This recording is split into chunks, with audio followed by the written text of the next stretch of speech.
हमारा नागपुर का international airport का जो मामला था वो कुछ समय के लिए सुप्रीम कोर्ट में था।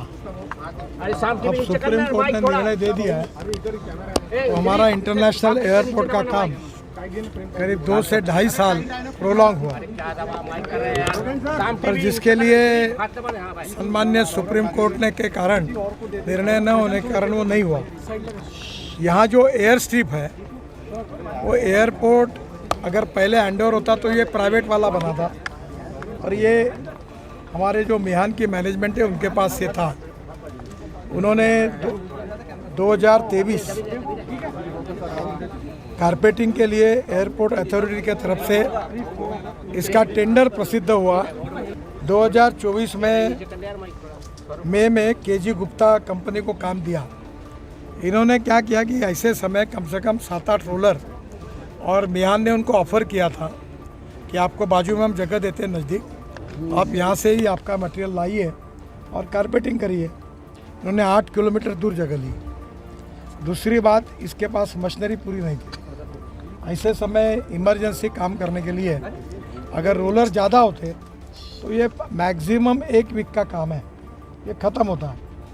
और ये इसमें ऐसा हुआ कि काम शुरू होने के पहले ये इनका एक नियम है, उन्होंने कहा कि पहले से इन्होंने वो समय ये करके नोटिस दे दी, और उसका परिणाम ये हुआ कि जो एविएशन वाली कंपनीज है उनने शेड्यूल बदला।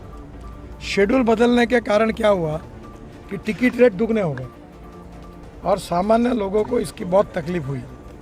इसके बाद में ये फर्स्ट लेयर जो है इसकी करेक्शन लेयर 80% कंप्लीट हुई है, सेकंड लेयर बीएम की है, थर्ड लेयर डीबीएम की है। अब ये 21 मई 2025 तक इसका समय दिया है। आज मैंने एयरपोर्ट अथॉरिटी के दिल्ली के अधिकारियों से बातचीत की, यहाँ से भी की, और उनको कहा कि ये नागपुर की और यहाँ की जनता को दुगने टिकट भरने पड़े, इसके लिए आप जिम्मेदार हैं। क्योंकि अगर ये शेड्यूल नहीं चेंज करते तो उस शेड्यूल में उनके चॉइस से आते तो ये डबल टिकट लोगों को नहीं भुगतना पड़ता। आप जिम्मेदार हैं और अभी भी इतना निगलिजेंट आप काम कर रहे हो। तो मैंने उनको कहा कि किसी भी हालत में 1 महीने के अंदर ये काम पूरा करो।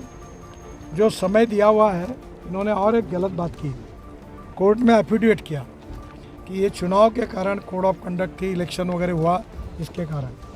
मैं चुनाव में 10 दिन प्रचार में था, 76 सभाएं मैंने ली, देवेंद्र जी थे, बाकी भी पार्टी के नेता आए यहाँ गए।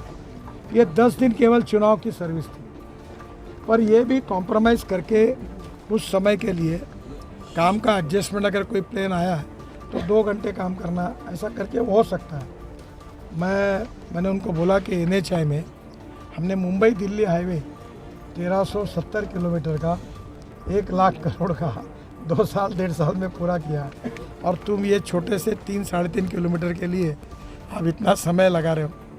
तो ये हास्यास्पद है, और हमारे MLA भी बहुत नाराज़ थे। अभी हमने इसके लिए एक कमेटी भी अपॉइंट की है।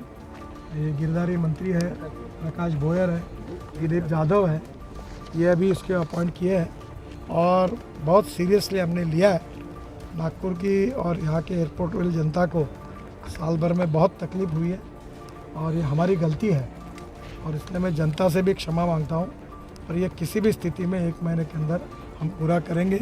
आज हमने सब ने मिलकर, आमदार मोहन मते जो मेरे साथ थे, हमने पूरा निरीक्षण एयर स्ट्रिप का किया है, और ये काम जल्दी करके ये जनता को राहत देंगे, ऐसा प्रयास करेंगे।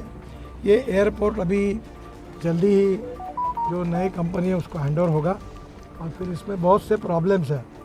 ये प्रॉब्लम की अभी चर्चा करना इसलिए अनावश्यक है कि अब ये सब बदल रहा है। तो ये जैसी भी मैनेजमेंट होगी तो नए एयरपोर्ट में हमारी जो कमेटी है उन्होंने सब प्रकार के लोगों के सुझाव, मीडिया के सुझाव इकट्ठा किए हैं, और वो मुझे दिखाने वाले हैं। आपके मार्फत भी कोई होंगे तो आज इस कमेटी के मेंबर का नाम लिया, उनके पास आपके सुझाव दीजिए। नए एयरपोर्ट में उन सब सुझावों की तरफ हम ध्यान देंगे। दिव्यांगों के लिए अलग अलग जगह पर चलना पड़ता है, उतरना पड़ता है, उसके बारे में भी हम चिंता करेंगे नए एयरपोर्ट में। और अब जो कुछ हुआ है उसके लिए मैं क्षमा प्रार्थी हूँ। ये अब जल्दी ही 1 महीने के अंदर ये काम पूरा करेंगे। मैं दिल्ली में जाकर एयरपोर्ट अथॉरिटी के चेयरमैन को भी बुला रहा हूँ, और मैंने आज सबको कहा कि तुमने नहीं किया तो तुम्हारी सस्पेंशन, नौकरियाँ पूरी जाएगी और मैं भारत सरकार में ये सीरियसली ये लेकर आगे आपके ऊपर कार्रवाई के लिए भेजूँगा।